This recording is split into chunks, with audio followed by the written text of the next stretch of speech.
moi j'ai un rapport très référentiel donc, à mon travail, donc du coup à chaque fois je vais revoir des films, essayer de piocher des idées par-ci par-là par rapport à des scènes, puisque finalement quand on fait une scène de danse, bah, la danse a été vachement filmée, quand on fait des scènes de repas, ça a été filmé aussi.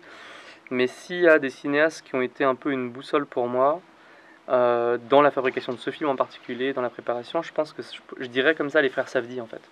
Donc les cinéastes américains, les frères Safdie, qui ont à peu près mon âge, même génération, qui ont fait beaucoup plus de films que moi, puisqu'ils ont fait plein de films très indés, très libres, très cassavétiens à New York. Et puis petit à petit, ils ont commencé à augmenter de budget. Et c'est surtout ces films-là, c'est les deux derniers films, de la forme un peu plus ample et plus mainstream aussi de leur cinéma. C'est Good Time avec Robert Pattinson et Benny Safdie, et c'est Uncut Gems avec Adam Sandler.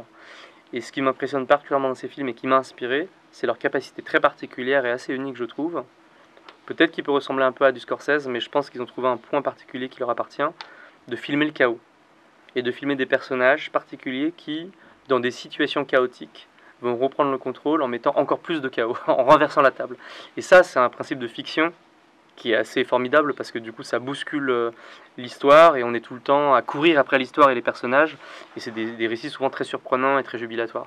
Et, et quelque part dans le récit de Retour à Séoul, malgré les thématiques lourdes de l'adoption, de l'abandon, de l'identité, de quelqu'un qui a un rapport assez autodestructeur à soi-même, quelqu'un qui peut être assez dur et assez cruel, il y avait ce principe-là d'un personnage qui renverse la table quand elle est mise en danger. Et du coup, c'est des cinéastes qui m'ont vachement intéressé par rapport à ça. Comment, comment on filme ça? Est-ce qu'on filme sa caméra à épaule? Comment le montage vient percuter les choses? Comment dans l'écriture même des scènes, il y a toujours plusieurs éléments qui se superposent, comme dans mon film par exemple, plein de langues en même temps, ou plein de personnages et le bordel, quand c'est le cas au début, quand Freddy arrive et s'invite à la table de trois garçons, et puis va ensuite inviter deux filles, et elle organise tout d'un coup, elle prend le contrôle de la soirée, de d'utiliser plein d'éléments hétérogènes et de les faire s'entremêler.